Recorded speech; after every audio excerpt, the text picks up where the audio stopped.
Oi, boa tarde, meus amores. Tudo bom com vocês? Hoje nós vamos ver as palavras-chave. Isso mesmo, muito bem. Na historinha que vimos ontem e que revimos hoje, de Pedrinho e a Fogueira. A primeira palavra-chave é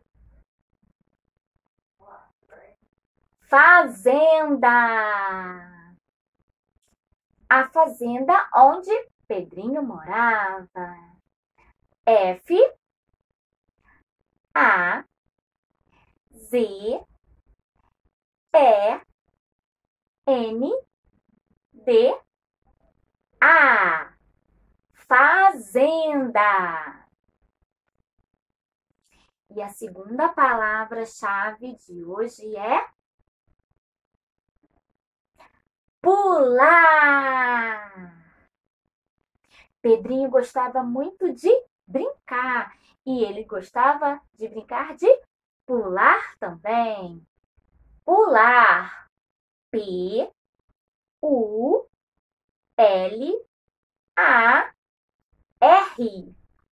Pular. E a terceira palavra-chave de hoje é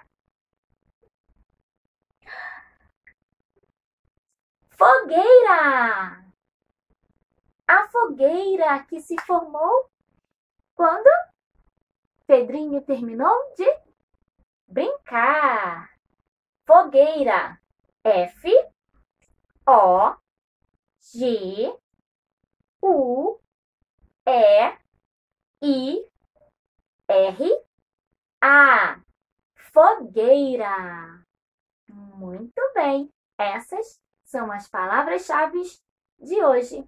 Agora vocês vão fazer a atividade virtual lá na plataforma. Tá bom, meus amores? Beijo no coração de vocês. Até a próxima aula. Bye, bye!